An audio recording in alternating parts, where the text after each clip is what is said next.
अभी एक विवाद आ गया, तो उस विवाद पर नहीं जाना चाहता। जब वो हज का सब्सिडी खत्म हुई तो कुंभ मेले का विषय आ गया। कुंभ मेला हम सब जानते हैं। कुंभ मेले का एक एस्पेक्ट आप लोगों ने कभी ध्यान दिया है? कुंभ मेला कितने साल में एक बार पड़ता है?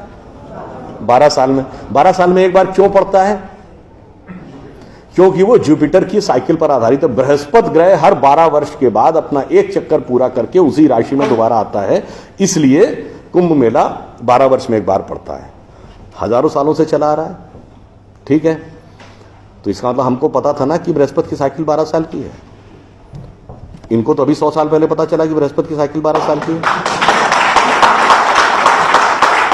और उसके बाद हमको समझा दिया जाता है नहीं साहब हम अनसाइंटिफिक थे। अब आप एक और बड़ी मजेदार बात देख लीजिए।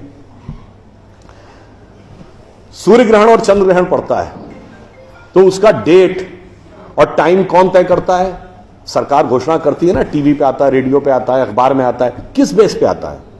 नासा की फिजिकल ऑब्जर्वेटरी बताती है कि फलां तारीख को इतने बज के इतने मिनट पे सूर्य ग्रहण या चंद्र ग्रहण पड़ेगा, सोलर इक्लिप्स और ल्यूनर इक्लिप्स।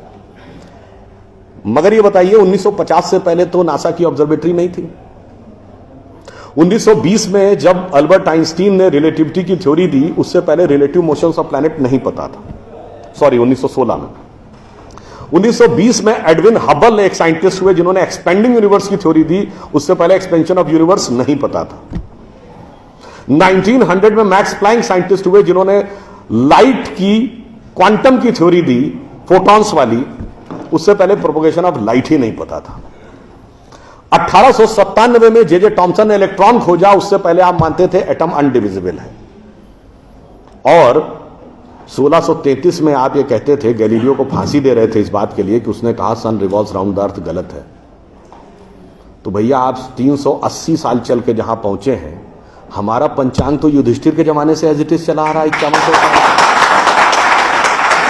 मतलब ये लॉजिक नहीं है, ये तो साइंटिफिक प्रूफ। फिर भी हमें समझाया जाता है कि साहब जो हमने सोचा उस सब हम अनसाइंटिफिक थे, हम गलत थे। बड़ी मजेदार बात है। इन ए स्पैन ऑफ लिविंग जनरेशन 50 साल में, देखिए ये जो अर्बन नक्सल्स थे उन्होंने हमारे दिमागों में क्या क्या भरा और फैक्ट क्या था। 50 साल पहले जिस जिस चीज का मजाक उड़ाया गया वो चीज आज ठीक उसके उलट हो गई। 50 साल पहले कहते थे अरे यार ये अगर खेती करनी है तो mechanised farming, chemical fertiliser use करो। गाय के गोबर से कोई खेती होती? आदमी चांद पे पहुंच गया, तुम गाय के गोबर पे पड़े हो।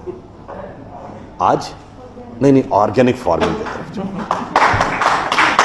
50 साल पहले क्या कहते थे? अरे भाई ये जड़ी बूटियों फल पत्ती खाने से कोई इलाज होता है? नीम हकीम खतरा है जान। खाना है तो नई दवाएं खाओ, क्लोसिन, मेटासिन, टेरामाइसिन।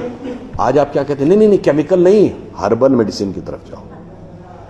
ठीक, आज से केवल 50 साल पहले आप ये कहते थे, जब हम कहते थे पेड़ों की रक्षा करो, जंगल की रक्षा करो, पहाड़ की रक्षा करो, कहते थे this is the reminiscence of a primitive tribal civilisation.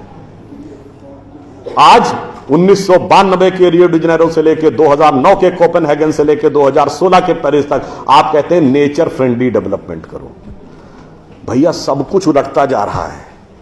जो हमने कहा, जिसका आपने मजाक उड़ाया, वो सब कुछ सही होता जा रहा। अब मैं एक और बात कहूंगा जिसका कि बहुत मजाक उड़ाया गया, शायद हम लोग कभी ध्यान नहीं देते। भारत में यह कहा जाता था कि ज्ञान प्राप्त करना है तो ध्यान लगाओ। संत महात्मा जाके गुफा में ध्यान लगाते थे, पीर फकीर जाके कहते थे इल्हाम हो जाएगा। लोग कहते थे क्या बेवकूफ है, हाउ इज इट पॉसिबल? ऐसा कहीं हो सकता है क्या कि जाके ध्यान लगाया और ज्ञान प्राप्त हो गया? If you want to attain knowledge you must outreach, understand the things, meet the people, visit the place, like what Darwin has done. अब 50 साल बाद मैं आपसे पूछता हूं, आपको न्यूयॉर्क टाइम्स अखबार पढ़ना है तो 2 रास्ते हैं। एक, यहां से दिल्ली से न्यूयॉर्क की फ्लाइट पकड़िए, 16 से 22 घंटे लगेंगे डिपेंडिंग अपॉन योर फ्लाइट, और आज का अखबार कल पढ़िए। और दूसरा है कि मोबाइल पे डाउनलोड करिए खट से और पढ़ लीजिए। क्यों? आपके हाथ में डिवाइस है, जिसने डिवाइस बनाई उसने सॉफ्टवेयर भी बनाया है, और जिसने सॉफ्टवेयर बनाया उसने सपोर्टिंग नेटवर्क भी बनाया है। उसी ढंग से हमारा शरीर एक डिवाइस है, तो इसके अंदर मन, बुद्धि, चित्त, अहंकार और कॉन्शियसनेस एक सॉफ्टवेयर है, और उसका कनेक्टिंग नेटवर्क भी है। बस नेटवर्क से कनेक्ट होना है और सब डाउनलोड है। और अंत में मैं एक उदाहरण दूंगा। सब कुछ कहा जाता था कि पैसे के कारण शोषण हुआ, इसलिए खड़े हो जाओ, लोगों के साथ भिड़ जाओ। हमारे यहां परंपरा में त्याग का महत्व था। हम आपसे पूछें, दो राजा बताइए जो सबसे बड़े महान माने गए भारतीय संस्कृति में, राजा राम और राजा हरिश्चंद्र। दोनों इसलिए कि त्याग किया, इसलिए नहीं कि बड़ा बड़ा इलाका अलेक्जेंडर द ग्रेट की तरह कब्जा कर लिया। अब मैं एक आपको उदाहरण देता हूं, वो त्याग कैसे समाज में रचा बसा था।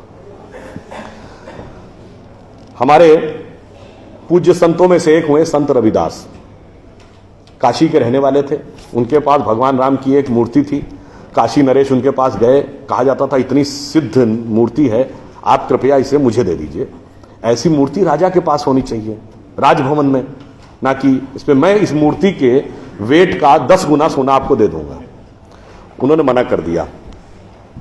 उन्होंने कहा जी इसके वेट का 100 गुना सोना दे दूंगा। उन्होंने मना कर दिया। तो राजा को थोड़ा क्रोध आ गया। उसने ऐसा है रैदास जी, आज जिस झोपड़ी में रह रहे हैं इसमें जितना सोना आ सकता हो नीचे से ऊपर तक उतना भर लीजिए, उतना मैं आपको देने को तैयार हूं। तो एक बार उनकी पत्नी का मन आया कि भाई ऐसा बढ़िया ऑफर नहीं मिलेगा, अब हमें इस पर विचार कर लेना चाहिए। रैदास ने क्या जवाब दिया? एक मोरो राम नाम धन, एक मोरी आशा, ऊ धन आई है ई चले गई हैं, ना चाहे भगत रैदासा। मना कर दिया। रैदास जी क्या थे? वो जूते बनाते थे, आज की परिभाषा के अनुसार दलित थे। अब आप आइए, संत कबीर जुलाहा थे, आज की परिभाषा के अनुसार ओबीसी। जब उनके बेटे ने भगवान के भजन के बजाय पैसा कमाना शुरू किया तो कबीर ने क्या कहा? उनके बेटे का नाम था कमाल। उन्होंने कहा बूढ़ा वंश कबीर का उपजा पूत कमाल, और हरि का भजना छोड़ के घर ले आया माल। यानी उन्होंने उसको डिस्कार्ड किया। आप त्याग में रह के दिखाएंगे।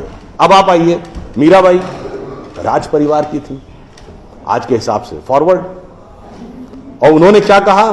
पायो जी मैंने राम रतन धन पायो, और जन्म जन्म की पूंजी पाई बाकी सबे लुटायो। उन्होंने भी पैसे की तरफ नहीं रहा। और अंत में ये सब एक ही कंटेम्परेरी है, तुलसीदास जिन्होंने रामचरितमानस लिखी, वो ब्राह्मण थे, फॉरवर्ड आज के जमाने के हिसाब से। कहा जाता अकबर उनके पास गए। अकबर ने कहा कि आप हमारे दरबार में आकर स्थान ग्रहण करिए, हम आपको 60,000 की मनसबदारी देंगे। उस जमाने में मनसबदारी एक रैंक होती थी। तो जैसे 40,000 की मनसबदारी वॉज मैक्सिमम, 60,000 का मतलब हुआ कि राजा के बाद सबसे बड़ा स्टेटस आपका होगा। तो तुलसी ने क्या जवाब दिया? हम तो सेवक राम के हियो धरो दरबार, हमारे तो हृदय में भगवान राम का दरबार धरा हुआ है। तुलसी का अब होएंगे नर के मनसबदार। ये मैंने क्यों बताया? जो बातें ये अर्बन नक्सलिस्ट समझाते हैं कि शोषण किया गया, कैपिटलिज्म किया गया, अगर मार्क्स ने कहा धर्म एक अफीम है जो गरीबों को पिला दी जाती है ताकि अमीर उस पर हुकूमत करता रहे, पर यहां ऐसा नहीं था। मैंने दिखाया समाज का निचला वर्ग हो, मध्यम वर्ग हो, उच्च वर्ग हो, राज करने वाला वर्ग हो, सबने कहा जो त्याग करेगा वो महान होगा। इसीलिए हमारे यहां महात्मा गांधी महान हुए, ना कि प्रधानमंत्री रहने वाले नेहरू महान। तो इसलिए मैं अंत में ये कहूंगा आप सभी लोगों से कि ये जो मायावी रावण साधु का वेश बना के आता है, सूक्ष्म दृष्टि से इसको समझिए और आश्वस्त रहिए कि वो चाहे कितना भी मायावी हो, अंत में विजय हमारी ही होगी, क्योंकि हम आज दुनिया के यंगेस्ट नेशन है। जैसा अभी नलपत जी ने कहा ना कि भाई people like us we are in minority. हम देश दुनिया के सबसे युवा देश हैं, यह सत्य है, मगर यह अर्ध सत्य है। हम सबसे युवा देश और सबसे प्राचीन सभ्यता है।